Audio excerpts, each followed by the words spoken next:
I mean, I think I've always, even dating back, I think if you've seen my history, I've grown up with people from every aspect of life, and every background. And I think the best thing about a football locker room and kind of how I've grown up in baseball locker rooms, everything about that is people can come together and achieve something and achieve a common goal. And I think if we can, I mean, we talked about it a while back, but I think if we can do that as a nation, I think we can get the best out of each other. Patrick, I asked Andy about this, but you guys frequently talk about giving other teams best shot, particularly these AFC contender type teams. In what ways, when you're on the field, do you notice maybe that energy? I think you just see a raise in intensity, just because you know that these games are going to matter at the end of the year. Obviously, it's early in the season. Everybody's working through stuff. Everybody's trying to get better and better. But you know that this could be a tiebreaker or whatever you want to call it at the end of the year that determines seeding on playoffs. And so it's definitely a rise in intensity, especially in these games against other contenders. You get a little more talking, a little edge out there from the defense in these. Is that what you feel? I wouldn't say usually not early in the season. It's because everybody's trying to figure stuff out with their teams and trying to do stuff and play fast. You get to playoffs, sometimes there's a little bit more talking here and there. But early in the season, you play these guys a lot. So even though there's trash talk maybe in the off season or whatever like that, you have respect for the guy on the other side of the field. And so it's going to be a great game, and I'm excited that we get to play at Arrowhead. You guys play them a lot. It's almost always late in the year. This is a little bit weird to be playing in week 2.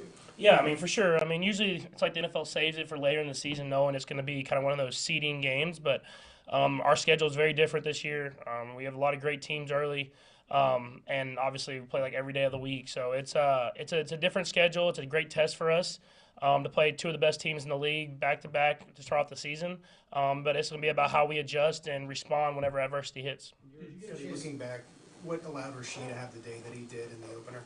I think he's gotten better and better. I think throughout training camp, throughout into last year, he's gotten to be a more versatile receiver where he can do a lot of different things. We put him on some read routes. We put him on obviously a lot of slant routes, stuff like that, where he can win one-on-one, and he did that. And I think as the season goes on, you're going to see the full arsenal of routes that he can run. I mean, some where he can run deep routes, he can run intermediate routes, he can run those medium routes. I mean, he can do it all. And so just having all those other weapons around him as well, it takes off that focus on him that you kind of saw at some points last year. And I think that's what's make our offense so great. You mentioned the other weapons.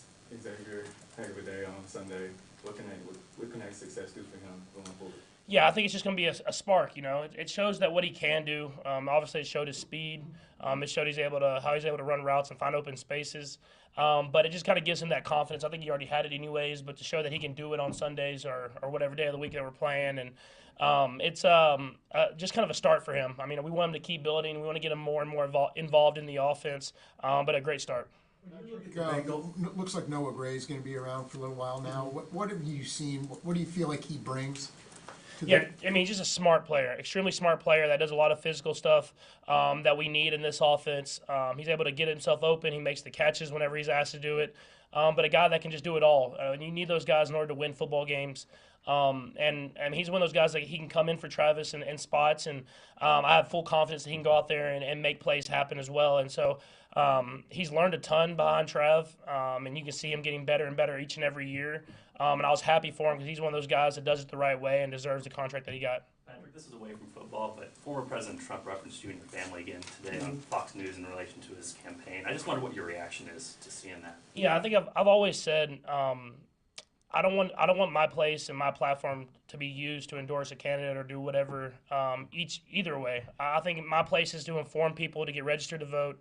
It's to inform people to do their own research and then make their best decision for them and their family. And so I think that's every time I'm on this stage and I get asked these questions, I'm going to refer back to that because I think that's what makes America so great.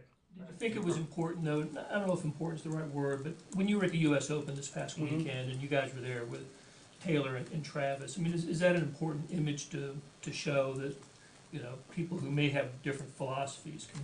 Yeah, I mean, I think I've always, even dating back, I think if you've seen my history, I've grown up with people from every aspect of life and every background. And I think the best thing about a football locker room and kind of how I've grown up in baseball locker rooms, everything about that is people can come together and achieve something and achieve a common goal.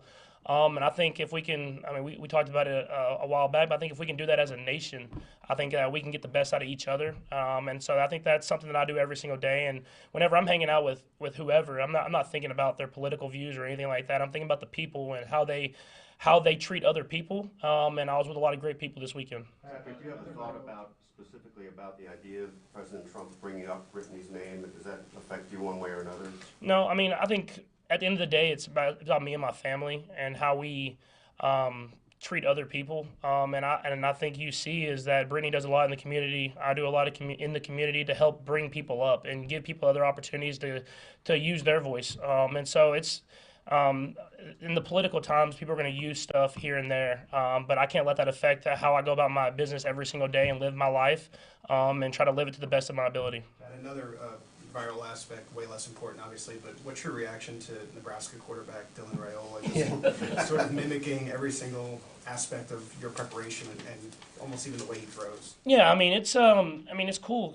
Honestly, I mean I was that guy. I grew up watching players. I remember when I would grow up, I loved Alex Rodriguez, played shortstop, and would try to make plays just like him and do stuff like that. And it helped me become the athlete that I am. And so I've it's just telling me I'm getting a little old. I think that's the biggest thing is that you have these guys that are coming up and doing some of the sidearm stuff and everything like that. But I know Dylan.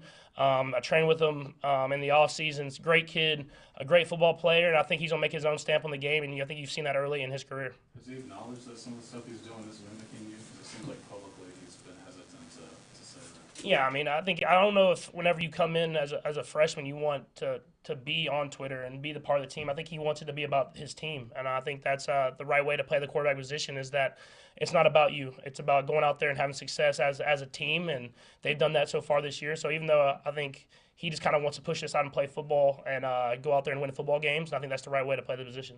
Patrick, have you had any contact with Tyreek since what happened the other day? And do you have any particular thoughts about that? No, I mean, I haven't had any contact with him, but obviously an unfortunate situation. And you're glad that people are bringing light to it and there's an investigation being done to make sure everything was done the right way. But until that investigation's done, I won't have any comment on it. Patrick, you spent a lot of time in the Super Bowl these past few years. It's in New Orleans this year. Kendrick Lamar was announced as the halftime performer. Any thoughts on whether it should have been him or Wayne or you? I mean, two guys that I've always loved to listen to their music. I mean, I grew up on Lil Wayne, and then obviously Kendrick has been an icon for a long time. And so I don't think you could have made a wrong decision. I think both those guys are great. And I'm hopefully in the game where I won't get to hear either one of them or whatever it is. But I'm excited for Kendrick to have that platform and show the artist that he is and show the world how hip-hop has really made a movement within our culture. Thanks, Patrick. Thanks, Patrick. Thanks.